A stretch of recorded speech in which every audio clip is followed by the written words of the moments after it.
The evening shadows lengthened. The young girls working in the nearby garment factory blocked the roads as they walked back home, chatting and laughing. Susie looked at the timepiece on her table in the small two-room house where she stayed with her husband since her marriage. It showed 6 and she sighed heavily. Arun had asked her to get ready by 5 p.m. to go out for a movie. He had managed to get 2 tickets. He had taken her out on a few occasions only, but never for a movie. She was happy in her 8-month-old marriage, though Arun was not earning enough to give her a comfortable life, which she was used to in her parental home.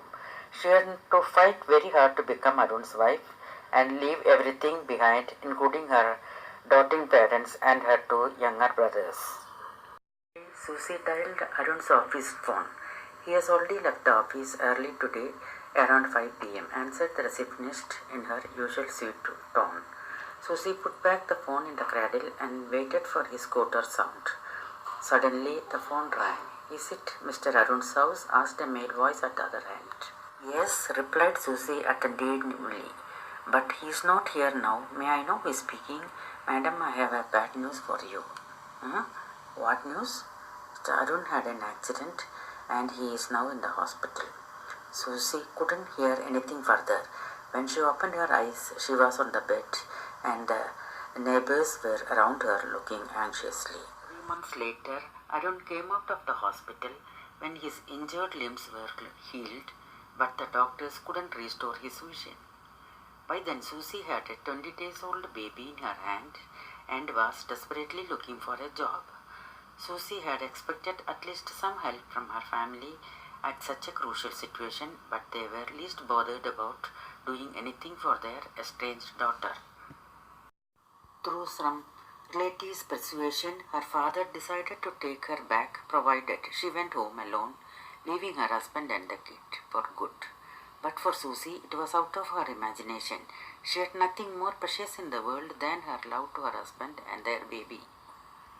So that Arun to bring his widowed mother to stay with them so that she could take up a job, entrusting her baby in her mother-in-law's hand. Within a fortnight, she got a job as a receptionist with the help of her neighbor. Arun was unable to carry on with his job as an accountant without vision, and ultimately he lost his job. Still, Susie didn't hate him or cursed her destiny. Instead, consoled him and extended her full support. She worked very hard to meet both the ends and prayed for Arun's vision and to get back his full strength on the right hand, which was partially lost during the accident. As the days passed, Arun became more depressed and preferred loneliness, and even persuaded her to go back to her parents if they were still willing to accept her back. Her response was in the form of a question. "If I had such a fate, would you leave me and go, Arun?" asked Susie with tears in her eyes. Since then, he decided not to bring up that topic anymore between them, but he still felt guilty for spoiling her life. Though he had liked her at the first look at their friend's house, Arun had never dreamt of earning her undivided love and making her his life partner. Susie was the only daughter of her well-to-do parents, father an engineer and mother a mistress.